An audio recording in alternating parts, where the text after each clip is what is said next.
What's going on? Hi. Hi. How are you doing? We're back with another episode of TED Talks. And I got guest today, The bestest guest ever. Mary. It's been a while. I know. Because I don't come visit.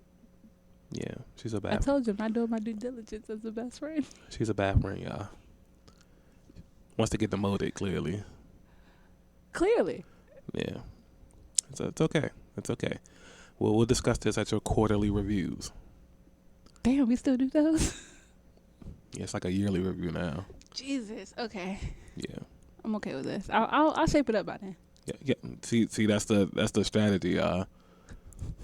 You know, we just to be technical, we do sit down and talk at the end of the year about our friendship. We do. You have to. I think everybody should. Yeah, I really feel like you should. It should have a job structure to it. It should. Yo, I swear to God, so many people would be in such better relationships. Yeah, okay, well, I think you could do this a little better. Maybe I can do this. Like, man, not meeting your annual text quota. I ain't got a gift in a while. Yeah, and I don't know, because what do you feel like with friendships now? Like A gift every once in a while.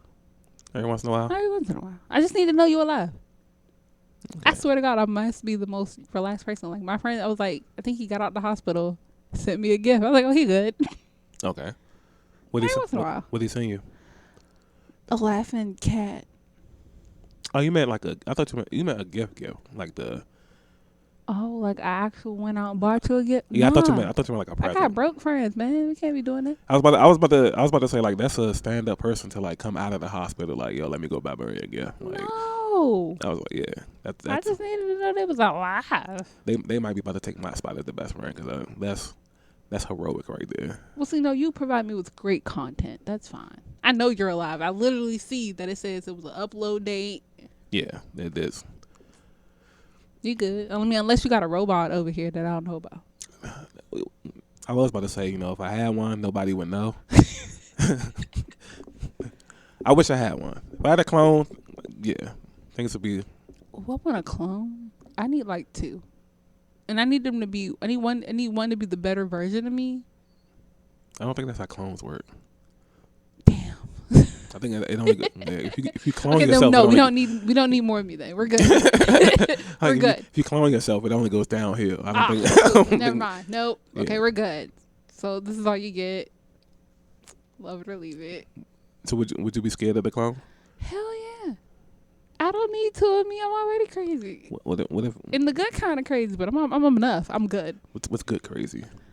I'm like, you can kind of at least know that I'm like, okay, Mary's chilling. She's good. She's gonna be great. And then when I'm like just tripping, I don't need two of me tripping. Okay. That's a lot. Would you be scared that you think the clone might turn on you? Like I think the clone would do all the things I would not do. That's what I'm afraid of. okay. Like I may not have a clone, you know. I think Clone just be like, oh, Mary wouldn't jump off the bridge with the best friend, but I would. No. well, I feel like Bad clone. I feel like that's what the clone's for, right? No. I don't know. It's supposed to go to work for me when I'm sleepy. That's it. And that's it. That's it. You just want to bring a clone around just to work, but Or like when I overbook myself with friends. that's messed up. It happens. I did it today, actually. Oh, so you're a clone right now? Is what you're saying? I am secretly home in bed looking for a job. That's what I'm doing. Yeah. Okay. Yep. Yeah. Once we finish this, I'm gonna ask a couple of questions that only the real Murray would know. And if you're a clone, I'm calling the authorities. Like, oh, I don't know what movie that was, but I think I'd be okay with it though. Like, if the clone wanted to take over my life and just let me go, like, do whatever, I'm like, peace. Another clone. fun The with clone will this. probably kill you. I don't think it would. I think it would. However, if it does what I told you, does things I wouldn't do, that scares me more than it trying to take over my life. I think I would like the evil clone version of you. I don't think no one would like the evil clone I think I version of would. me. No. I think That's I would. not. See, you know what? You had a topic. Yeah, we're gonna get into it. It has been a few minutes. I'm just now that I'm thinking about it, I think I would like that version. So This is where I change the subject. yeah. So today we're gonna do a free therapy session, Mm-hmm. which I've been doing on YouTube for almost a year now. Obviously, was trying to do one once a month, but I kind of blessed the people a few months ago with like 4 or 5 in 1 month. Oh, you just said you get therapy. You get therapy. Yeah, because I felt like since the videos are doing so good, I was just like, let me just keep cranking these out. But it's not. So, are you good? Was you going through something? No, I was just trying to help people. Okay. Yeah, I was. You just, see how that works? See, I got to check on you. Yeah, I appreciate that. I was just in a mindset where it's like I felt like I just had to keep getting stuff done, and that was part of the getting stuff done. Okay. So today we're going to talk about abandonment issues, which, like a lot of other mental health problems in the community, in the world technically, is a big deal. Very true. We're going to figure out if I have any. Okay. Well, I guess I'll be doing the same. Abandonment issues happen when a parent or caregiver does not provide the child with consistent, warm, or attentive interactions, leaving them feeling chronic stress and fear. The experiences that happen during a child's development more than likely will continue into adulthood.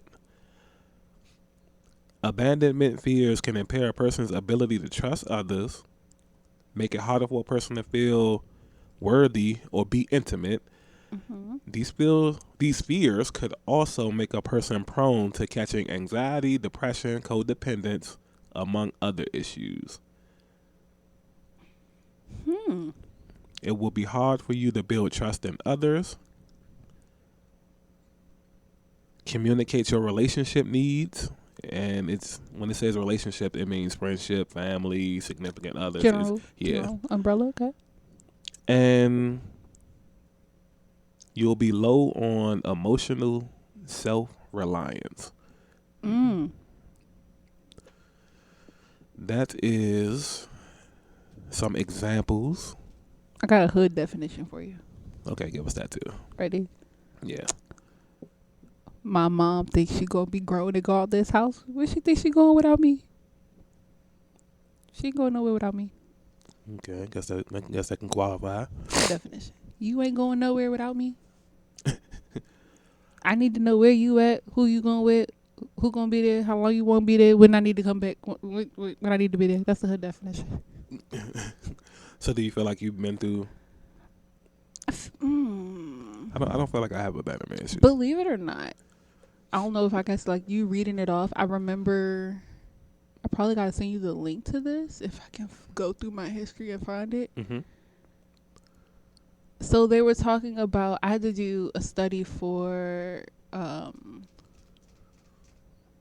program had to put together for work. It was social emotional learning, and I had I had to put the stuff together. I had to find videos that would explain the stuff that they were talking about, like happy, sad, or whatever. Mm-hmm. Came across this video of like a 1999, it's in the early 90s. Like they had videotapes. It was clear. It was in color. Okay. So it was 90 something. Mm-hmm. And they were doing tests from the whatever name school it was. I cannot remember. And they like have an infant and the parent will walk out and they'll see how they react, or they'll have them be super engaged or super disengaged. Mm-hmm. I mean, so I've seen some abandonment issues. Do I know if I have any myself? We can continue to talk to figure this out because I'm not sure. Yeah. I kind of feel like when I study up on these like different mental health situations, I feel like although I do have a few of them, I feel like this isn't one of them. Yeah, I can't even tell you like that. I really want to give you a definitive. I don't know. Yeah. Like I feel like okay, like I said, I've seen evidence of some. I think again because objectively we can easily point out you're a little clingy. Don't know why you're a little clingy. Yeah. You're a little clingy. And that's another hood definition. You're clingy. And even in that, there's I guess there's like a million different reasons why a person could be clingy, but that's probably more than likely the main reason. Yeah, that's what I was like. When you reading off the definition, I'm like, okay. So do you like clingy people? Like from a general standpoint, relationship, friendship, family, how does the clinginess rub off on you? Okay, so let's go back to the study or even to the definition. Okay. I'm okay when my mother handed me off to other people. Like I didn't particularly want to be all up under her. Okay. But I'm generally I like hugging people up under me, whatever. However, it's not that me and my mom don't hug or like be up under. It's like our way of being around each other is being up under each other. Like she could be sitting on the bed. If I'm laying on the bed or laying on the floor, we're together. Right. So I do think it's more. I can't say my childhood was more like a detached. I could be around you and that's bonding, but I don't have to be all up under you. So kind of like a balance there. Yeah. So I think I think I was a little bit more detached. So I was like, if I go back to the definition of like, do I get stressed out when my mom's not near me? No. Do I feel scared like something's gonna happen to me if my dad's not around me? No. Okay. So what about like the other general relationships then, like friends? Have you had any clingy friends? I've had clingy friends. Did you like it? No. No. But the weirdest thing is, I also didn't get the brunt of it either. What you mean? Like, so I've had clingy friends, but were they clingy towards me specifically? No. Because again, I'm very detached. You are. So it's in relationship ways, like, okay, so even like, so I probably have had clingy boyfriends. I just didn't notice. Okay.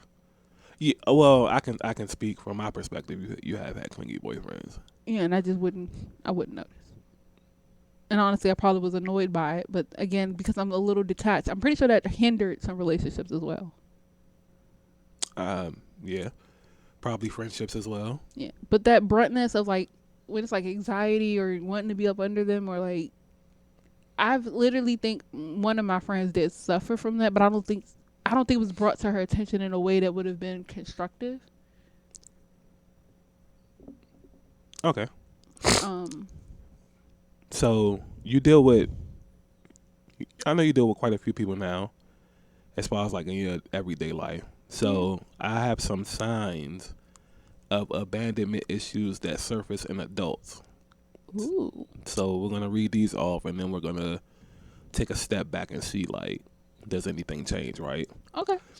So it says, giving too much or being overly eager to please. Jealousy in your relationship or of others. Trouble trusting your partner's intentions. Having difficulty in feeling intimate emotionally. Needing to control or be controlled by your partner.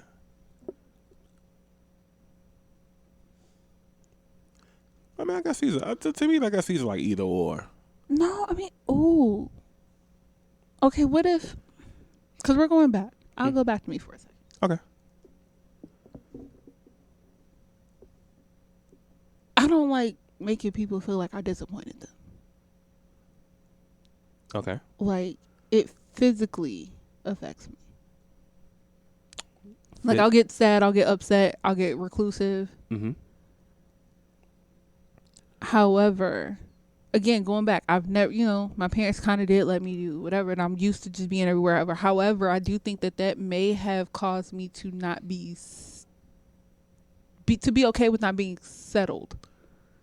What do you mean settled? Like, this is temporary. Yeah. I can easily just be somewhere. Like, our joke that I'm a house hopper. Like, I literally like chilling over other people's houses. Right. Because I was never settled in my house. I was always gone every weekend. I was out doing something. I'm constantly doing something. If I wasn't home, I was either out shopping with my family, out doing an activity with family, or once I got older, like, let's even go past high school, now I'm with friends. Right. And I can't stay at one friend's house. Got to go to the other friend's house. Right. So it's just like, I don't have that sense of I can sit right here with just you all day, every day. Right. Like today, I'm pretty sure my boyfriend would rather I be sitting at his house, but I don't want to be there. Okay, because you've been there for a few days now, and Like I love him, and it has nothing to do with the person. That's like, so I'm listening to you again. I don't think I would fit those definitions like you saying to a T. right. Definitely can recognize it in some other people, but again, I mean, I know that they didn't have that horrible childhood or that.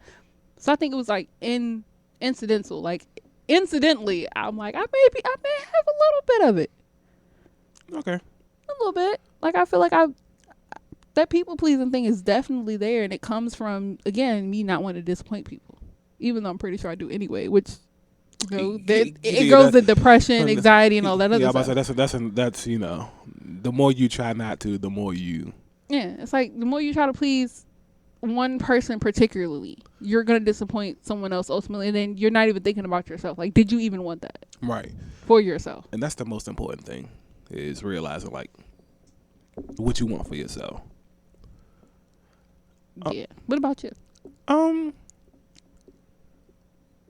Yeah, it's because you can see like some of the things in yourself, but I just feel like this might be something that's like actually taught to you. I can see that. Because I'm thinking, and I'm like, because I am attempting to still write this book. That. Oh yeah. That's true. Because I'm actually, so I'm past the mental and the physical body part, image part, and I'm on the mental health part. Mm-hmm. And once you, again, I still believe the order that the book is, again, is retrospective thinking, but it's like, it can be taught. Unintentionally, because I feel as though I've learned that I've gotten some unintentional lessons that I don't think was ever meant to be taught to me. Right. And I feel like in the sense of like just your parents in general, when it comes to like people pleasing, when you're growing up, and we got these old school parents. I don't know how like a lot of parents do it nowadays, but we had old school parents, and it's like very much conditional, unconditional love. Yeah, so it's like if we were around a bunch of adults, if any adult asked you to do something, you had to do it. I just had this conversation with my cousin and her son and my mom. Okay. It was about her son. Not he was there. He's like 4. Mm-hmm. But he is very okay. You know how I joke that my brother's an a-hole, but he's very blunt. Right. I've seen that now in a 4-year. Like, no, correction. He was 2 and able to express his disdain. He did not want to be friends with you if he didn't want to. And I started to notice that. And I was like, yo, nah, I got mad respect for this 2-year-old mm-hmm. who was blatantly like, Mommy, I know you're telling me to be nice to Cousin Mary, but I genuinely, right now, I'm not there. And I was like, bro, it's okay, because he has to warm up to you. Right. His brain span just learned 30 different new things. Being nice to me ain't one of those things he remember right now. And as he's gotten older, he's maintained that. He's like, I like Cousin Mary. Cousin Mary is not my favorite cousin. She's not my best cousin. And I don't feel offended by that. And my mom has started to realize that as well, where she was like, she, from our generation, mm-hmm. respects this 4-year-old. And I'm like, if I had tried that at 2 and 4, you got that look like if you don't be respectful. Yeah, it's like I said, we had old school parents, so it's like way different. And speaking on it, so same child, speaking on the actual topic, mm-hmm. all he knows is my cousin. So he has a very attached, like, love side. He's getting out of it as he's getting older, mm-hmm. but he wants to be up under his parents. And as when I spent most of my adolescence, I think I joked that my mom was my best friend. I spent most of my time with my mother. And it shows. How does it show? That's what I was like, I don't think it's an abandonment thing. And I don't think our parents mean to teach us things. I'm very much comfortable spending hours in sitting next to people, not talking. Okay. And that's it's bonding. We're together. Like, what do you mean? That's your form of like spending time. Yeah, like that's my quality time. Like, what do you mean? What do you mean? What? And then I have the opposite end of that, whereas, so what are we doing this weekend? Because now again, I'm not used to sitting still. Right. Like, I did that already. It's time to do something else. Right. And like again, going back to my nephew, my little cousin and her son, they're like that. It's unintentional teachings. Like, she feels bad that he's not respectful. And I'm like, girl, drop that. Respect the shit out that little kid. Right. Excuse my French. Oh no, you good. This is you can cuss. Well, like, still excuse my French, but like, no, like I respect them for that. Like, and again, it's unintentional teachings. Like, she thought something was, wrong with her for him not being respectful. No, he don't. She was like, well, Gabriel, you got to be respectful. No, he is being respectful. He's being honest. Okay. So wouldn't this, when you say that, and we just been talking about this for a few minutes, isn't this kind of like another form of like anxiety? Yes. Yeah, that's because it just sounds like that more and more. It's okay, and it goes back to, ironically, this will end up leading to what I was like, we said we was going to talk about later. Okay. Going back to where it's like, you may not get that type of affection. Going back to that study too. Mm-hmm. You might not get, like, I got a friend whose mom never really was real, oh my God, come here, kiss, hug, hug, hug. That's not how they show affection at all. Okay. It's kind of like, it's implied, I love you, like, I respect you. It's implied. Okay. So it's not that they're tough. It's not that they're hard to connect to, or it's just trying to be like putting emotion into a soft, vulnerable state would be hard.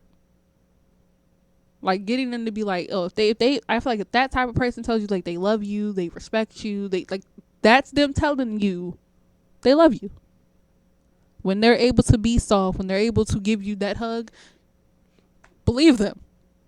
Okay. Because it's difficult for some people. It's difficult for some people. That's what, like, because if you can't connect to certain people in certain ways, like you said, it's like another. That's what's like, I don't think I have abandonment issues, but I could. Yeah, it just feels like from a base definition, it feels like you don't have it. But then when you keep talking about like the different symptoms and the different, like, it's like the ways they can intertwine. Okay, that friend that I'm talking about. Mm-hmm. You do know who I'm talking about. I don't. You will when I finish telling you about the prayer. Like, when I list it off, you'll know who it is. Okay. So, matter of fact, I'm gonna try my best to name 2 people at one time. Then I'll tell you who I'm talking about. Okay. So one is male, one's female. Okay. They. Okay, I'm gonna do the male first because I feel like y'all don't get enough representation. Okay. True. So, he is very much independent. Okay. He feels as though he has to be. He's very tough upbringing. So it was literally, if I don't get this together, what we gonna do? Right. But I think that also traumatized him in a way where he internalized it, so he doesn't really talk about it. And if he does talk about it, you can hear the he's never been over it. He's never worked through it. He's still just going and going and going. Right. And where that has shown up in his relationships is, yes, he can he can attach himself to someone, but when it doesn't work out, because again, he hasn't worked through anything, mm-hmm. he just blames the person. Okay. He doesn't figure out where it went wrong in a sense of, what did I not provide for them? But I provided this for them. I gave them this. I was everything that this person needed. Right. But when you don't work through stuff yourself, you're not processing stuff yourself. You just blaming the other person. Like, did you give them everything they needed? Did you ask them? Did you break that down? Right. Like, did you forget that they had their own that they brought to that table? They probably laid out there, but you was so busy not working through your stuff. Because mind you, to work through someone else's stuff, you gotta talk about what you going through. Right. But when you sugarcoating it, you balling it up, you minimizing it, you're not working through nothing at all. and he keeps having the same result, relationship, friendship wise. Like, there's no real connection there. Got you. And I broke that down to him once and was like, bro, you might want to start listening to what people tell you, that they might be a little crazy, that they might not be right for you right now in your life. Right. Versus my female friend, very attached. I mean, to the hip. Okay. And I believe she outwardly talked about her feelings and stuff, but in such a way that it was so nonchalant that you would miss it if you weren't paying attention. Like, you knew she went through some shit. You knew she tries her best to go past that. Mm-hmm. But again, not dealing with it or truly not understanding what you even need to deal with and get past. But just, telling everybody. Nobody's like making those connections. So yeah, we hear you. We don't get it though. Like, and it showed in her friendships and her relationships where, why are you calling me at 7 a.m? I'm not woke. Okay. I get you're woke, but I'm not. What do you mean you want to hang out again today, this week? I don't. To the point where you're not listening to anybody else because you're too busy, again, outwardly, just trying to work through whatever you're trying to work through, but you're not listening. Right. And I'm talking goes above and beyond. Mm-hmm. Same as the guy, above and beyond. Right. Whatever you got to do, putting up with whatever, but they're still not listening to that other person. So again, just like his relationships and friendships, you're overbearing them. No one understands why. And you're forming, and the difference between her and him is she's forming these attachments so quickly. Yeah, that's understandable. But I don't think understanding why you want this to work. Why are you giving this person everything? Why do they deserve this? Granted, no, none of us ever fucking realize that shit until like somebody point that shit out. Right. But when you have people pointing this shit out and you still not getting it, you're going to start messing up with those friendships, which trickle down to, like I said, the relationship parts where she's making these relationships to these people but not getting to know these people. Right. Because she's too busy saying, look what I'm doing. This is what I'm doing. Let's be this and let's be together all day, every day. Right. Like, I should be the focus. But why? And then when people are like, so, like, do other things. Be by yourself. It's foreign. It's not possible. It gets lonely really, really quickly. It's like, I could be by myself and work on me. I could. Or I can go buy some new shoes. Or I can go see what my friend is doing. Right. Or I can go to work today. I'm going to work tomorrow. They'll form that attachment. And I think, like, when people think, like, clingy or we joke, it's not just to a person. Oh, yeah. Of course. Of course. It's not. Like, I've seen it in other ways. And I'm just like, oh, my God. Yeah. Now, I felt like a bad friend at one point. Because, like, I said something to my male friend because I realized I messed up by not saying it in maybe a more blunter way or a more gentler way or sooner to my female friend. Mm-hmm. Thinking she going to get it together. Never got it together. Okay. I don't know if she's got it together to this day, but I hope she did. Because it's like that has to be taxing on the mental. So you're not close? Did it affect the friendship? Yes. Okay. I told you it affected. This was like, bro, I just don't understand. I literally know the situation, mm-hmm. but I do not understand. And the way you are trying to explain it to me and everyone else, it's not making sense. Okay. What about the male friendship? We're close because, again, I think he's starting to understand it. But again, I think until he breaks down some stuff, it's not going to stick. So I'm like, I don't know how that's going to work. All right. So when you get to a point in a situation, whether it's a friendship, relationship, whatever, and you have that thought that, you know what, this not going to stick. Like, do you carry yourself differently from that point on? Do you? Yes. Okay. So you kind of start to withdraw. Yeah. Okay. And that's what I'm saying. So, like, best of I'm very detached. And vice versa to them attaching to people, I disassociate. And I really Don't know if I put it in the book, if I don't know if I typed it out yet, but I was just literally just talking about it to my boyfriend, and I was like, I think I realized I'm teaching myself how to be a better friend. I'm teaching myself how to be there for people in my own way. That works for me, that works for them. And it's multifaceted. It's not one friend fit all. Okay. However, I treated it like that before. It was, I think everybody's getting the same version of me, and I need to give everybody the one version of me. That's every. No, that was taxing. I don't know why I did that to myself. Okay. And I was like, I said it came from, again, not being in one place. That's what I'm saying. It's like, that's what I'm saying.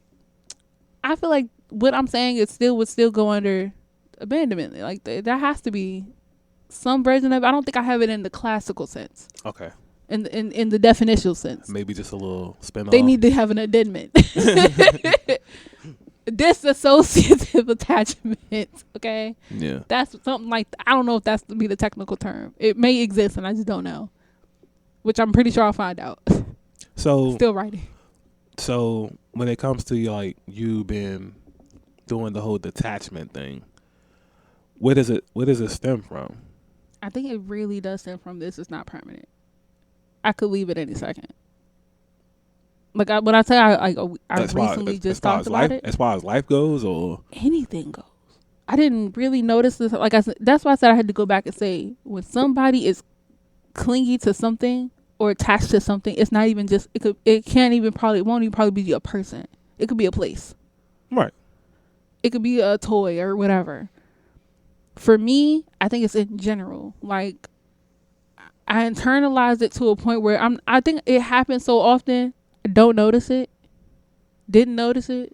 Didn't know it had a name, could have a name or nothing. It's like, as I explained it, it was like, oh, why make friends here when I know I'm not going to be here this weekend? Like, both my parents were never together, so it's like, they don't have, like, well, my dad does have, like, his girlfriend has kids, but, like, I didn't even form a bond to them, really. And I saw them every weekend. I don't think I formed an enough bond to my cousin that when I wasn't there during the week, I didn't call her. Like, over the weekend, talked nonstop. During the week, I don't even call her. I had friends in D.C. and I had friends in Baltimore. Do I call them during the week? No. Never thought to do that. And when I did start to live here in Maryland for like longer than 2 years, oh yeah, easy for me to make friends. It was foreign for me to call them and I'm at home. Okay. You want me to come over your house? Okay, cool. So, I mean, I did it, you know. When you get that one or two friends, you go over their houses when you're younger, sleepovers and all that. But as I grew older, that got more foreign to me. Okay. More foreign. Like, I think the only person I've done that consistently with didn't start till like high school. Where I'm like, oh shit, I can call her at home on a Tuesday. Okay. Matter of fact, we had our little track phones after 7 when the minutes are free. Yeah. I didn't get a phone until like the end of middle school, so like I'm about to age myself. Oh yeah. I mean, when my minutes were free, I was like, oh, I can call her. Okay, I can go to her house during the day. I just like my mom finally started letting me go actually outside after school. I'm like, oh, what? It's not just a weekend thing. I slowly but surely, like I said, again, forming attachments. I was real close to my little cousin. But now that I started making friends who I can see outside of the weekend, I'd rather not come down. Oh, okay. Got you. Like, I don't even think about it. It's really like an out of sight, out of mind thing. And it's not intentional. It's not that the person did nothing wrong. And it's like, it's to the point where I don't feel bad that they don't call me either. It's just not there. Right. And you're not going to force it. No. I don't even, like, if anything, I understand you was busy. You had homework. Got other friends. Like, I minimize that so bad. Like, oh, they got other friends. That's what their other friends are for. I have a best friend I've been friends with since kindergarten. I have no clue how we're friends. I think I told you about her before. Thank God she got other friends. Like, I don't get upset when I see, oh, my day one. I don't. I ain't been there. I know I ain't been there. I think one time she got mad at me for not being like closer to her or wanting to be around her all the time, and I had to look at her like, what? I don't mean to laugh. Like, if she ever hears this, I know she was dead ass serious about cutting me off. Mm-hmm. I gave her some time, and I was like, "What are you doing? I'm free." Okay. Did it work? Yeah, she hit me up the same way. Mm-hmm. She kidnapped me. I went to Ocean City that weekend. Okay. Randomly, on a weekday, and it's like I'm that. We've been friends. Do we talk all the time anymore? No. Do I go over her house? No. Do I wish her mom the best, her brother the best, her grandmother? Like, I still know where her grandmother lives to this day, but I don't go out my way to call. And I kind of, sometimes I wish I was more attached, but I'm not. That's what, like, they need to reframe that definition. What, like attached or? Like I mean, abandonment. It's different versions of abandonment here. It is. So I mean, you made that work for you though. But it's where it doesn't work is relationships, like actual non-platonic relationships. Okay.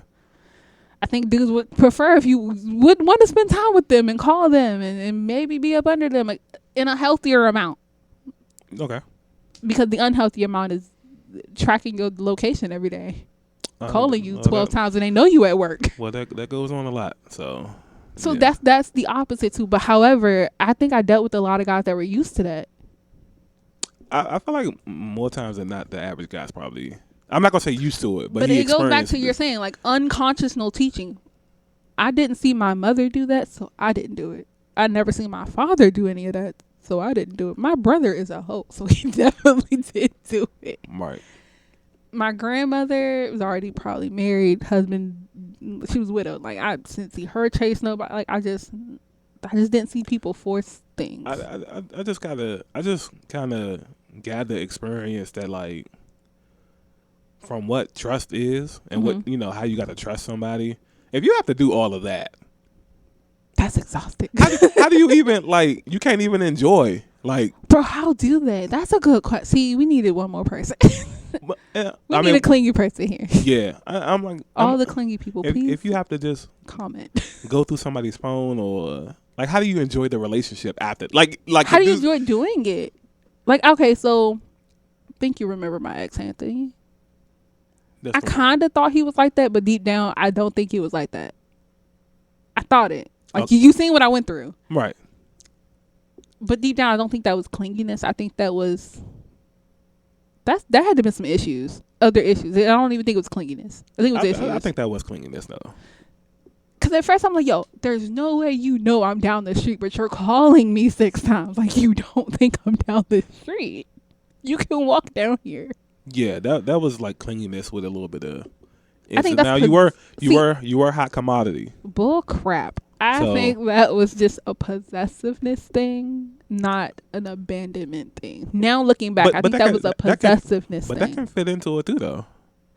Okay, see, going back to what you said, is this just is that an extension of other stuff? It might be. The once you get to talking about like different traits, it fits into like a lot of shit. You know what I mean? Well, that's why I said. See, I was like, you said abandonment. I don't think I got none, but it's like if you look at it like that. It depends on your attachment style, which I recently learned about. Shout outs to TikTok. Yeah. In therapy. But it's like, even with that, like, let's say me and you date, right? And you say you walk up the street, you going to carry out the street, mm-hmm. and we live like what? Still like a 3-4 minute walk. It's literally a 3-4 minute walk to the carry out. How fast do you walk up the street? I'm talking about you. You walk fast. No, I don't. It takes me like 15 minutes. I don't think so. I timed it. I know how long it takes me. One time you was here and you went to go get steak and cheese. You came back in like 10 minutes. No, I came back in like 20, 25 minutes. Again, it's like 15 minutes to walk up there. And I walk a little faster coming back home because I'm hungry. And it's downhill. So, I would, if I was to call you 6 times. I think you tripping. two makes sense. One, to make sure I made it, I'm okay walking down and like that I made it. If that's the case, we would just be on the phone anyway. Period. That's weird. I'm about to say that's weird, but I know somebody who would do that. But I'm like, how do you? I don't know if I don't know if that's an attachment. You know, like those couples that can work together, eat together, go to the same household together. Oh yeah, well yeah. If it's on the phone, you're literally at that person's house, but you're on the phone with them. Like you could have just walked with them at this point. I don't understand. Yeah, and it's like, but I kind of like that's a level of being up under somebody I don't understand. I mean, like you said, it's either like maybe you're insecure or like you said, the possessiveness. But it's like, how do you enjoy? I don't know. Didn't you hear me say comment below? Yeah, I don't know. Like I couldn't go through somebody's phone. I learned my lesson about that. Actually, believe it or not, I don't look like someone who would go to someone's phone. And yes, I am that chill. However, it wasn't even that I didn't trust this person. I trusted this person that I knew I wasn't gonna find nothing. You know, like I wasn't like looking for trouble. That's what all females say. Oh, I agree. I'm not gonna sit here and say no. However, in that particular instance, I really wasn't. I just was messing with their phone. Okay. Ironically, you know, it's like I grabbed the phone at the wrong time, wrong moment. Right moment, because I found some shit out, but like wrong moment. Like honestly, if I had just picked the phone up like 20 minutes earlier, I wouldn't have saw the message. Okay. Like I wouldn't have seen it. I wouldn't have had the thought pop into my head to say, "Hey, maybe you should really figure out if he lied to you where he was yesterday." Okay. Because again, I don't, and I'm gonna say this for all the womankind. It's not that we intentionally think a male or female, whoever you date, is out doing wrong. It usually is past trauma that does play, but it's initially we're not thinking you are out here doing it. Sometimes I do think it is like wrong. You picked up the phone at the wrong moment. That person texted you at the wrong time. Or again, other issues have to play in the fact when people do have to like call somebody 8 times. They walk down the street. Just down the street. Like, so again, comment if that is you. What happens? What's going on in your mind? People. What are you doing that you got time to call somebody 8 times in 10 minutes? The people that's like that never really admit that they're like that. But again, when you're talking about mental health, what happened? What is going on? So I'll break that question down then. Mm-hmm. What's going through your mind that you feel as though you have to call that person more than 2 times? You have to give them, where are you text within the same hour. And you know they got softball practice. They at school. They at work. Like, what makes you think they're ignoring you? It's probably some type of fear. Insecurity. Well, that's why I said that. So again, you said, how do they enjoy it? So I'm like, comment, because I don't know. Yeah, I don't have that. I feel like I literally made a meme. I think I posted it on my Instagram. My boyfriend was playing the video game in front of my face for like 5 hours straight. Mm-hmm. I mean, straight. I'm still trying to figure out how his leg ain't cramp up, his back ain't cramp up. I mean, that's guys can play video games. Girls can do it too. Can they? Yes, I've seen it. Again, I don't understand it, but I've seen it. Okay. So I know it's possible. Okay. So I don't bother him. I just check. Hey, you hungry? Okay, cool. You eat? You said you was gonna eat like 10 minutes ago, but like you ain't get up. Okay. So it's like that. Like that's what I do. Making sure you ate. Like I get it. It's game. But for 5 hours, you tell me I'm about to go play ball. I don't expect to hear from you for like the next 4 or 5 hours. I just don't. I don't know how y'all end up at the court for 4 or 5 hours, but I mean, you've seen it.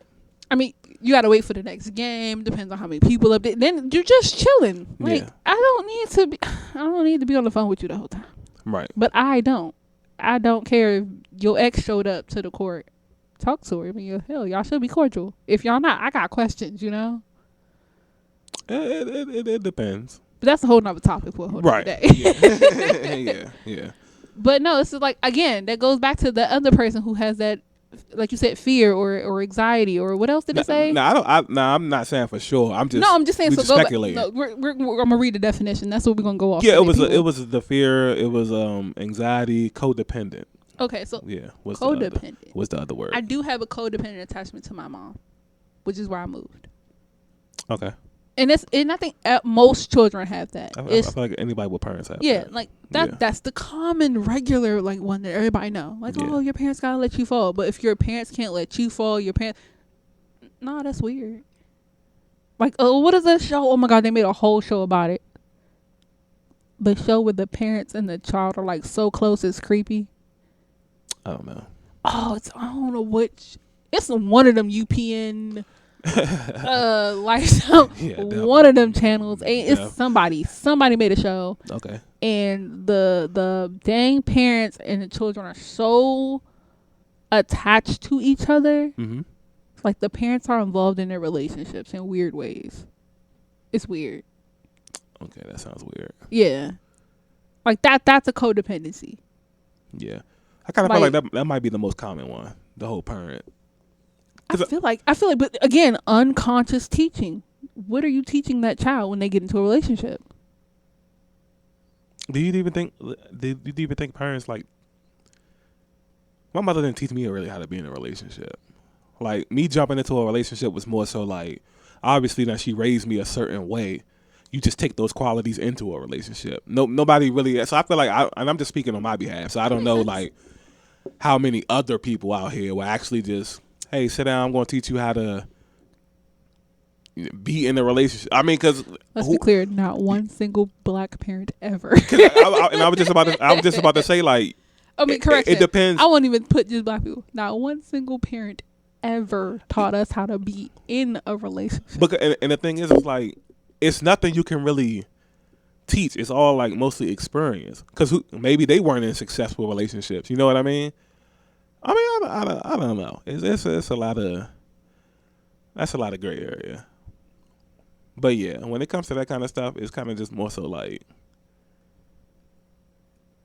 that one is really hard to get away from because once you're born, your parents are taking care of you from day one. Struggling to take care of you from day one. So while you're growing up, like in life, you're noticing that, you know, your parents cooking for you, they're taking you to school, they're taking you to the doctor, they're taking you grocery shopping. You know what I'm saying? Like they're doing like everything for you. So you become accustomed to that. You know what I mean?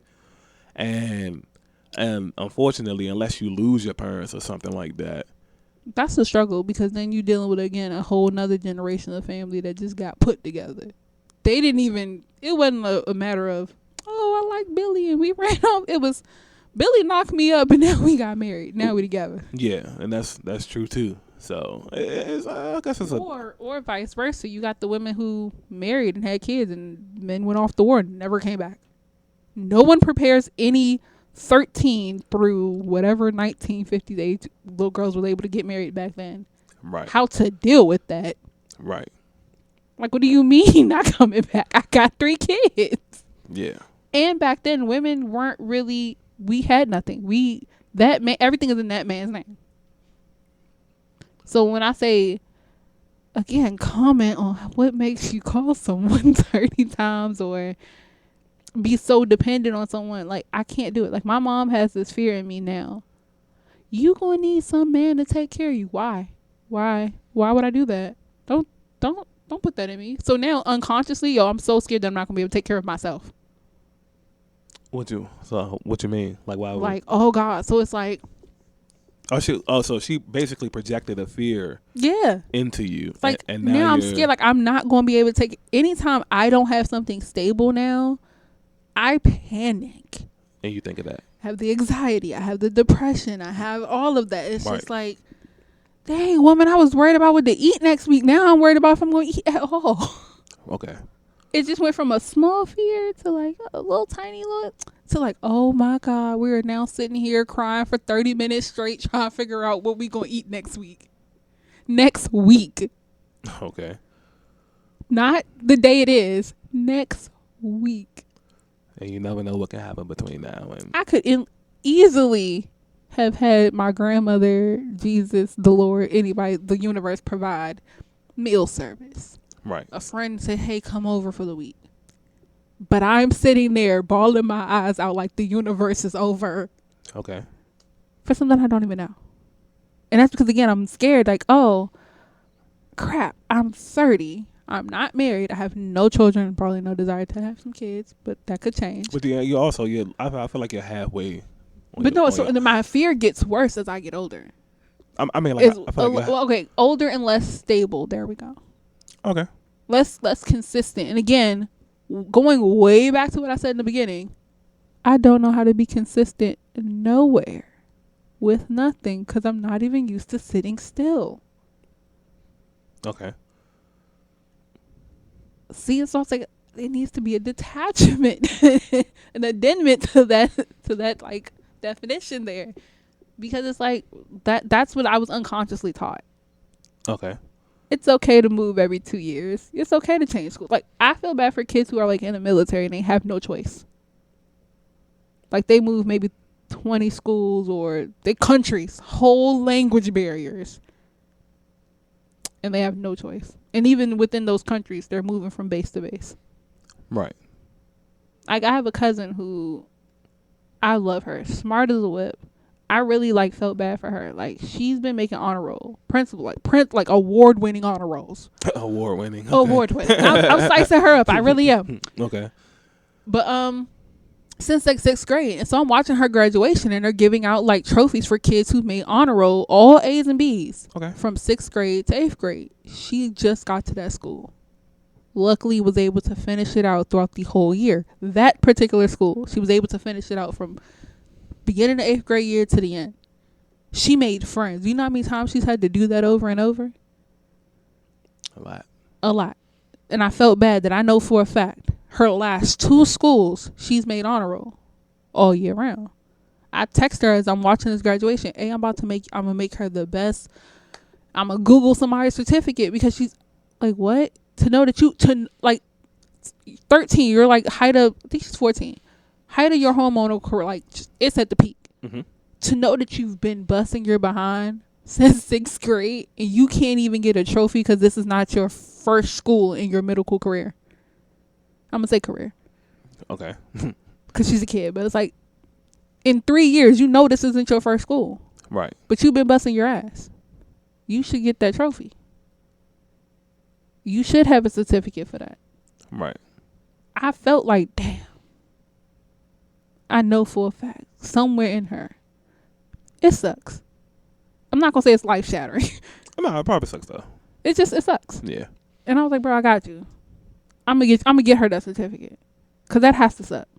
And it's out of her, until she turns 18 and has some essence of control, it's out of her hands. And I remember saying something to my cousin about it, like, hey, yo,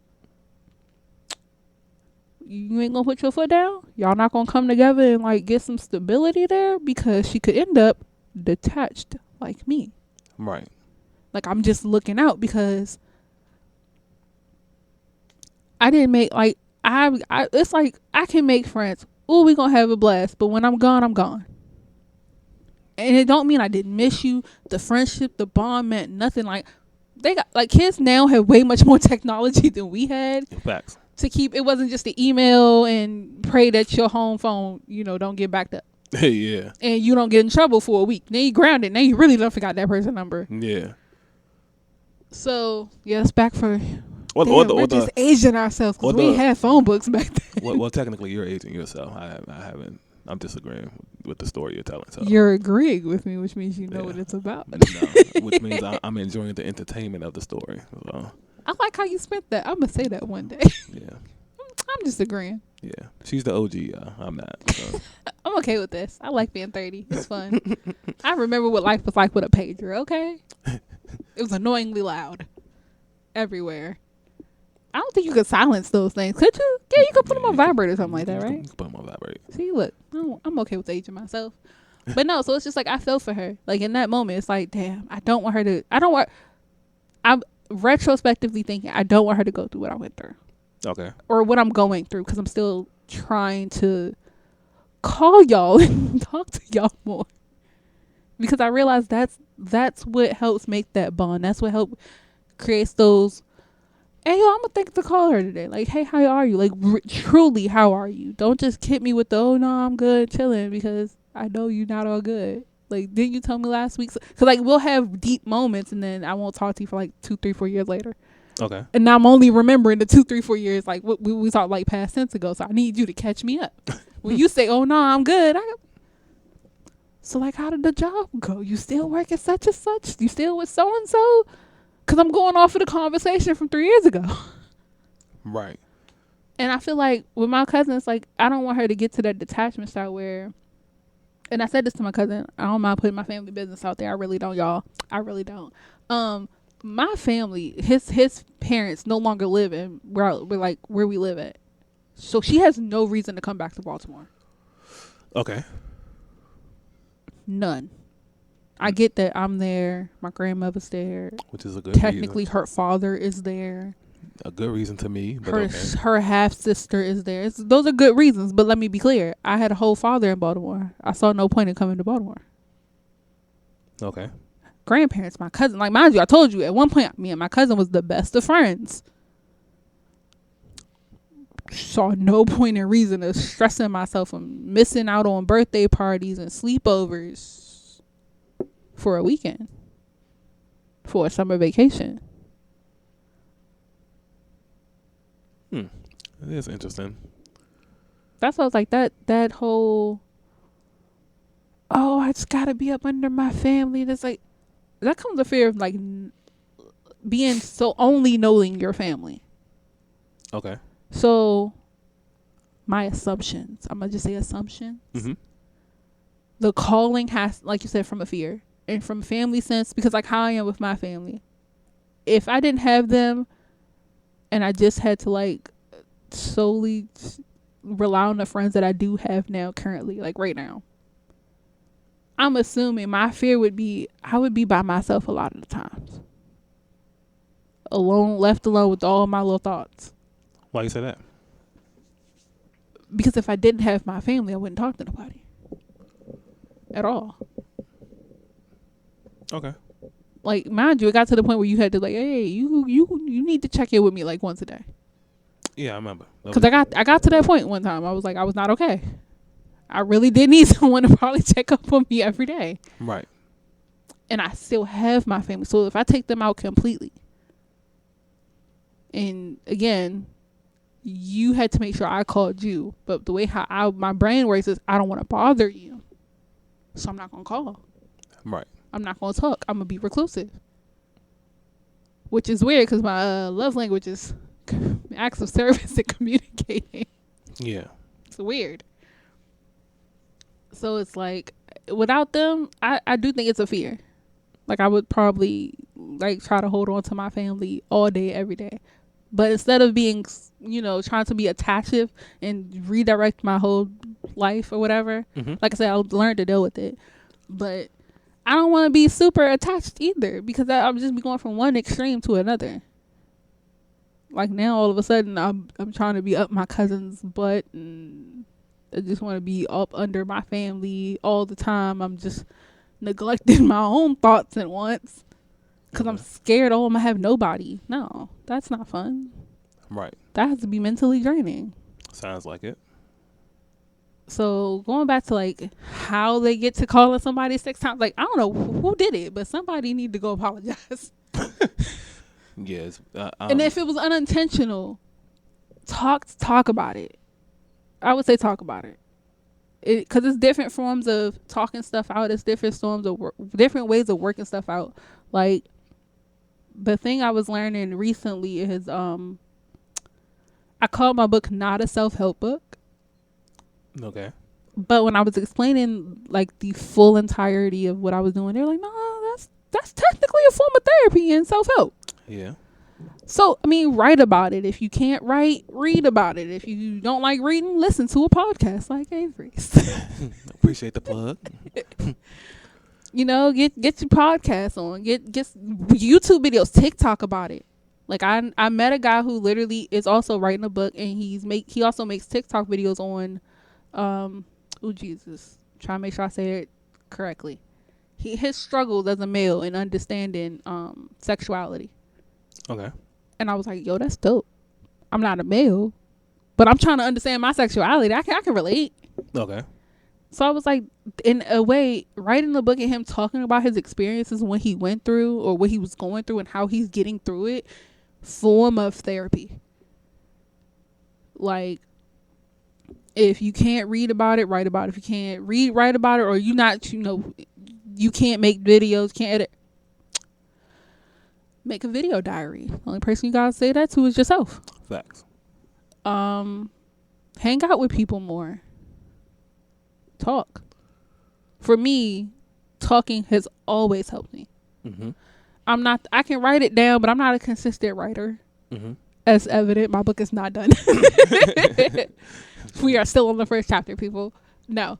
As you told me, make the videos, get my, no, I don't like the sound of my voice. I don't like being in front of the camera that much in this setting, like, which is weird because I like to be photographed because I'm weird. Yeah, I was just thinking that, like, because it's different. It's a different though. level of vulnerability. Photos are just stills.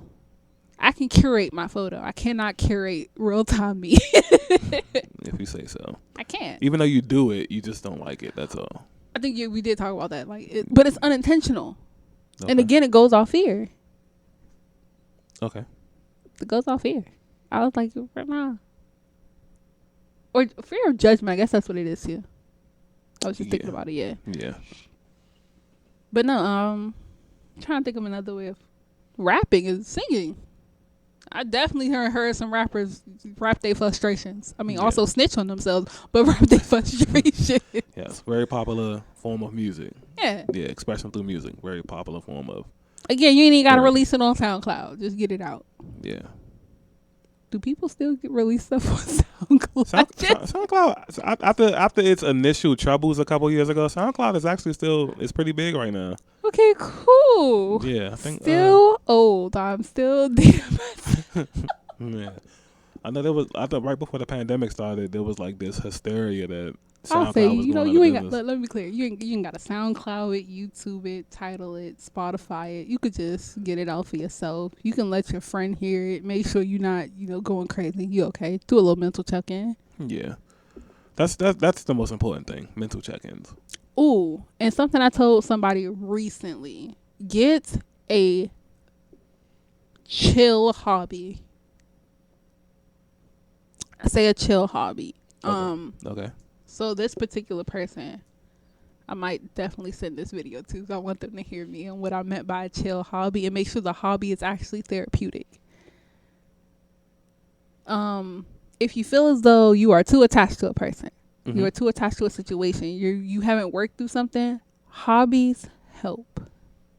And most people say, oh yeah, I get it, like I paint because it's therapeutic. Here's why drawing for me was therapeutic.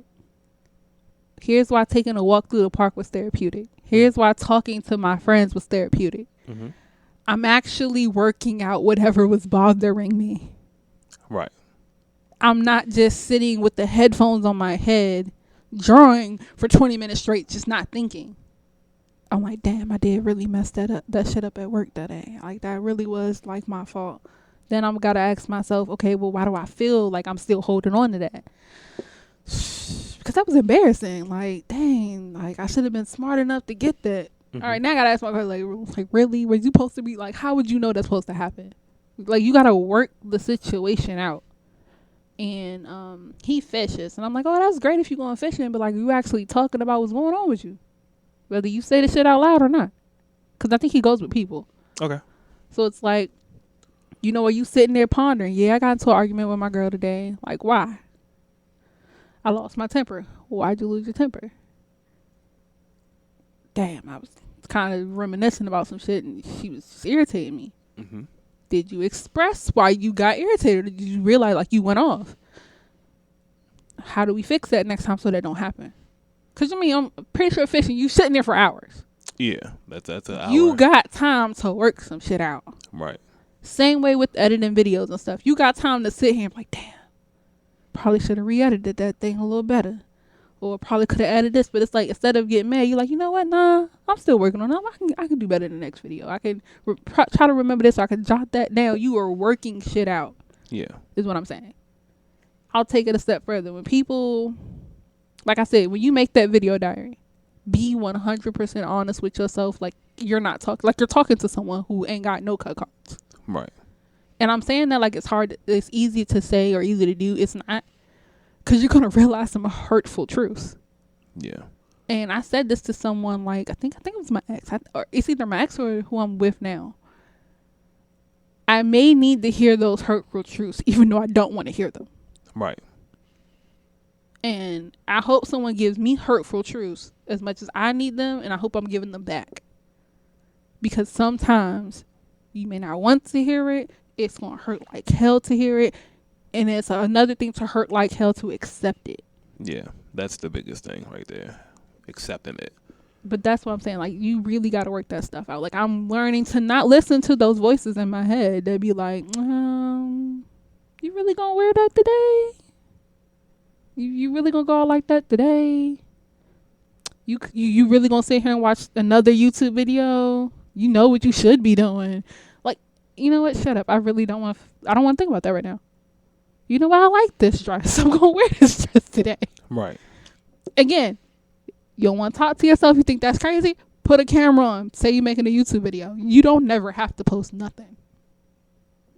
Write it out in a book. Nobody knows you even had those thoughts. You can burn it. There's a book I've seen constantly floating around the internet. You can write out all your little thoughts and burn the book out. So like they supply you with the matches and everything. Oh, that's sweet. I love that was dope. I kind of want to get one. Yeah. But I talk too much. Chill. I need to burn the conversation. So like, yeah, it's kind of like that. Okay. Yeah, like that's the best advice I got today. That's the best. Again, assuming I can do that, it has to be stemming from whatever had happened, because it's never something I'm learning to. It's not the people. What do you mean? It's not the person. It's not the people that's like you're attaching yourself to. It's a situation. Okay, I understand. In a way like that, which is why I said it's not a person. It's like it could be anything. Oh yeah, that's very true. Like you said a few minutes ago, I know when I have times where I'm not feeling my best, like my attachment is to do work. I need that. Pass that over here. And it's kind of like, because I was at a point where, and this was like a long time ago, I was at a point where I would depend on like my friends or my significant other, but at the same time, I've always been a person of balance. I can attest to that. Yeah. So as much as I would depend on them, I still needed like that same amount of time to myself to recharge, to refresh. Because when you're like the strong friend, sometimes you got to take time to be strong. You got to be weak sometimes.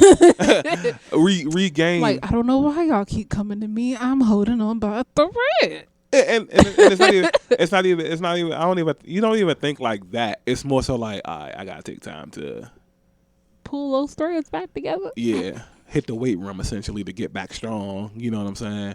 But nah, it just comes down to the point where it was like, I don't know. That was the only thing that seemed like worth it. Because like you said at the beginning of this podcast, it's like nothing's permanent. But if I was doing stuff that I felt like I could build towards, whenever I get mad, damn, let me go write a poem. Let me go write a rap. Let me go take a picture. Let me go, you know what I'm saying? Yeah. It's always something that I can.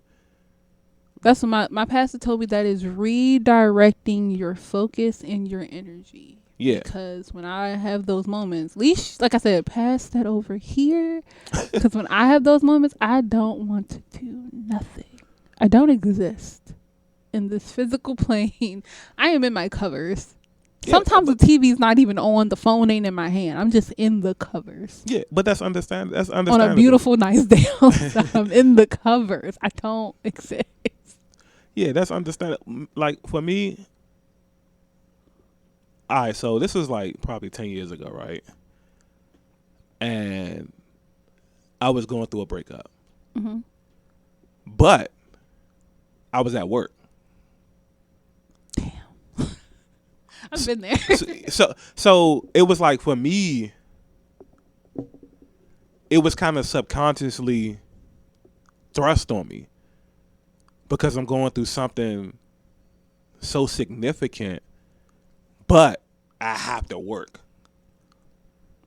And then I kind of just carried that every time I feel like I get hurt. Mm-hmm. Well, when I was going through one of my biggest hurt moments, how did I deal with it? I was at work. So carrying it forward, whenever I feel like I'm hurt, You just push through. I like to work. Yeah, you just. Let me record. Well, let me just pretend this don't happen right now. I'm gonna just push this aside. No, you trust me. It is the older you get, the less you can pretend.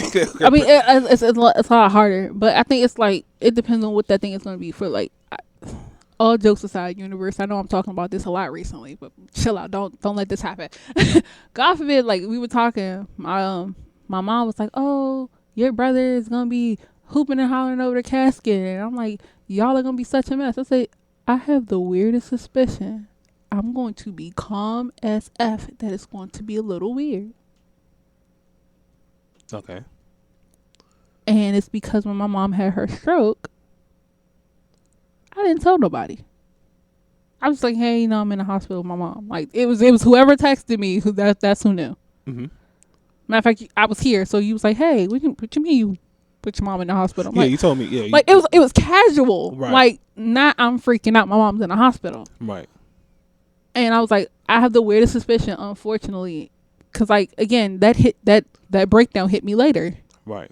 Like, I don't think I should have stayed in the hospital with her overnight. That I do not recommend on anybody. Okay.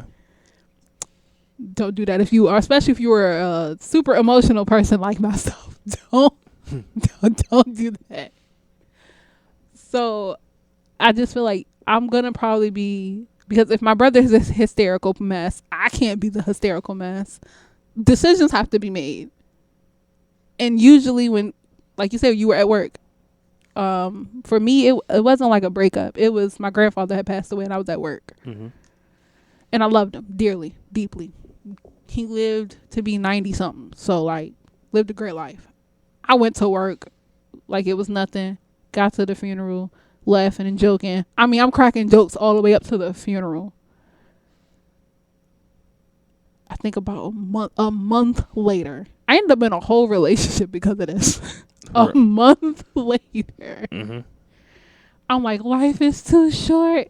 And I got to this relationship. I had this whole breakdown that I missed him, and I'm gonna miss his random phone calls. I'm gonna miss his flirtatious nature because he was a nasty old man. Okay. It is. He was flirtatious. Like, I'm just gonna miss his bubbliness. Like, I broke down, and then went on about my life. Oh yeah. And then broke down again because I realized what was wrong with me. Why did I get into this relationship? I was clearly not in the best mental state. Right. So it's like, yeah, like, I feel like it'll hit me later, and I'm gonna be like, oh no. Yeah. A part of me is, I'm kind of, and I'm saying this, Lord, the universe, don't put this out. I do hope I get it all out, when it's not appropriate, but like in the moment instead of later. And hopefully that's unpredictable, especially when it comes to a so parent. unpredictable. That's what I'm saying. Like, yeah. I'm just hoping that I can express it. I guess that's what I'm trying to say too about it too. I'm hoping I don't get detached at that moment. Right. There we go. Bringing it full circle. Gotcha. Yeah. But yeah, that's just how I carry myself. Yeah. So that's just how I carry myself. It's, I don't know. I like to work when I'm going through certain things. Yeah, I got 2 modes apparently: freak out or chill. Well, I think that's everybody. You're either gonna do one or the other. Like, I got 2 modes. Like, Mary. Matter of fact, recently, not working, which is weird because I was working. I swear, the last time I did your podcast, I wasn't working. Well, you haven't did a podcast in like what? It's been like a year. I don't know. I just found out one of my little cousins was like in her last year of high school. Yeah, it was like last summer, I think. I swear to God, I was working since then. I swear. I'm just not working again now. Yeah, I don't. Yeah, and that was like, so when it happened, my boss was like, "Can you be more sad that you're not coming back to work?" I want to be more sad. I really do, because I know the breakdown is gonna come. Oh crap! I'm not working. The freak out. Like I know it's gonna happen. Mm-hmm. It just ain't happened yet. So when was the last day? My last day was Thursday. Okay. Yeah, you better than me. I just would have came to work gracefully. Wouldn't have said nothing to nobody. Well, no, something was said to me. Like I came to work unknowingly. Like I thought I had like extra 2 weeks to like find something else and chill. And I liked my job theoretically. Like and they was just like this. They were like, "Oh damn, got bad news." I was like, "What's up?" Yeah, today is your last day. I was like, "Oh, schnitzel." They told you before, like before the shift. They didn't tell you. They didn't. So she didn't tell me before. So I work nights. So right. I mean, they didn't tell you at the end of your shift though.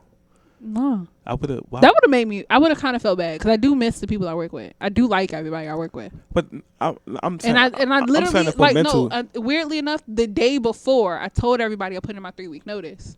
So we thought we had 3 weeks.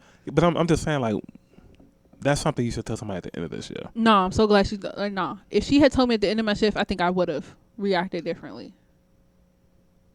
I mean, I think. However, the way I reacted was weird. on your way out the door. Yeah, but that's like I got to say bye to everybody, so I'm kind of glad she told me. Could have still said bye. No, I'm thinking about it. I'm thinking about it. Okay. I think I want. You're thinking that I have free access to go in and out. I worked at a hospital. I'm not. Keep in mind, I had to turn in a badge, so I can't get back in. Keep in mind, I worked at one of those for 10 years. I've seen them tell people that this gonna be your last night when the shift begins, and then endless people throughout the years is doing dumb shit. Though I'm not saying you would have did dumb shit, but endless people is doing dumb shit in a hospital and on a college campus through the whole night because they know that they're not coming back to work no more. Yeah, no, I'm sorry. I like to leave in ways where if I ever need to come back, I can. But that's assuming like I know I did great work because I was supposed to stay. Nah, that's assuming like they don't know you for real. Yeah. They don't know how like that could have set you off. You could have been perfect up until this, but everybody. Well, again, in that case, if I hadn't literally the day before put in my 3-week notice, that's what would have. But even still, like, what if? Because they were supposed to be keeping me on. Everybody's a normal person until they're not normal. Facts. You know what I'm saying? So however, like that's why I said the way I responded right. weirded her out. She was like, "Why are you not more upset? Like this is your like how you?" Because that's probably because I strategically said 3 weeks because I made sure all my bills was gonna get paid. When she told me instead of breaking down, I was like, "Oh, bet I don't gotta come in this weekend." Yeah, but I see. Case in point, you put your 3 weeks in, right? Yeah. And you had a plan to like get all your bills paid. Definitely. Now, what if they would have ruined that plan? They did ruin that plan. Right. And so it's like everybody reacts to like certain stuff. I'm sitting here laughing with you right now. But no, they didn't know that. Like, yeah, I see why you're saying they should have waited. But no, I deep down. You just want to take away. In the woulda, shoulda, I got to say bye to everybody I still wanted to say bye to. Hopefully the security guards working night shifts, stay working night shifts so I can come back and bring donuts like I promised. Yeah. Because I'm sweet like that. I told you. I want to bring them donuts. Like, literally everybody there was so super helpful to me. Like I don't think I would have made it through as long as I did without those people. Okay. Like at all. I'm talking shout outs to anybody who works in a hospital setting. I'm talking to the nurses, the tech nurses, the janitors. I literally helped me out so much I got lost. A lot. X-ray, CT, ultrasound. Wonderful people, okay? Wonderful people. Shout out to all of my transporters because what? I will not be doing that again. Yeah, that's y'all need to get paid more. Everyone needs to get paid more because no. Yeah, everybody in the hospital should get paid more. No. Yeah, I agree with that. Like I love them. Like if it wasn't financially driving me insane and emotionally driving me insane, I would have stayed. I would have loved to stay there. I would have worked out. I would have probably moved a little closer if that would have made it better. How would you have did that? I would have moved a little closer. Because they was like 30 minutes out the way from me.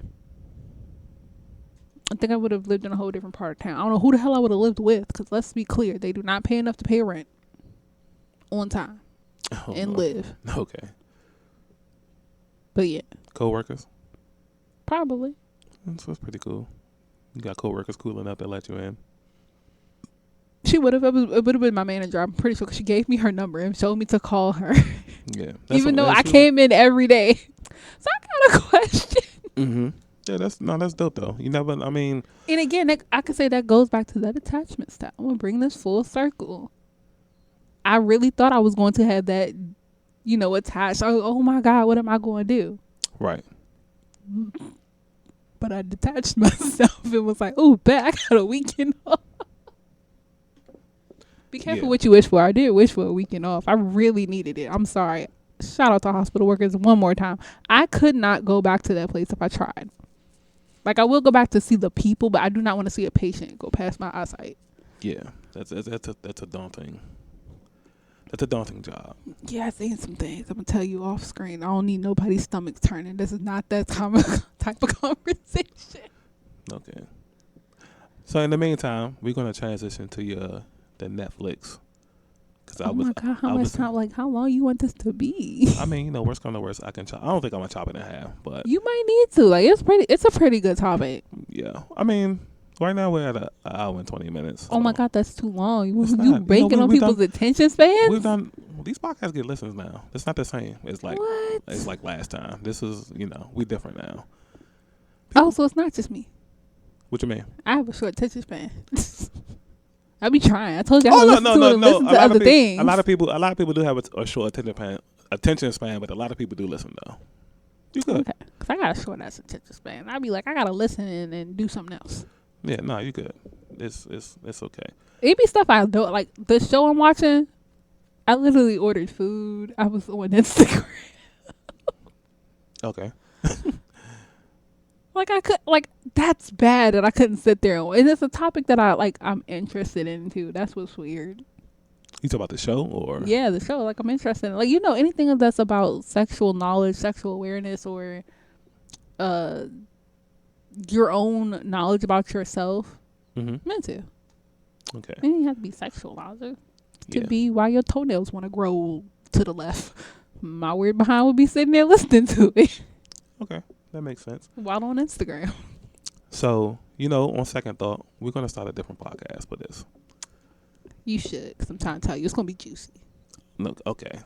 Maybe not that juicy. It is just me and you. Are you saying the one that we just did isn't juicy? It's two different levels of juicy. See, it's juicy in the mental. What is DJ Khaled? That's a key.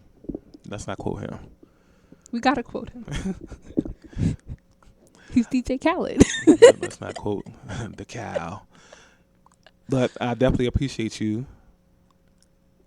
I still have to give a proper exit, even though we're literally about to go into a part 2. But still, I appreciate you for dropping through. Always. On this episode. Dropping the randomness. Yeah, it's good to have different insights. Always. Especially since I haven't had it since like a year and a half ago. That's what you said. I'm gonna go with you said, 'cause I don't know. I said a year ago. It was like last summer. Since last summer. We're gonna go with it because I don't know. Yeah. But yeah.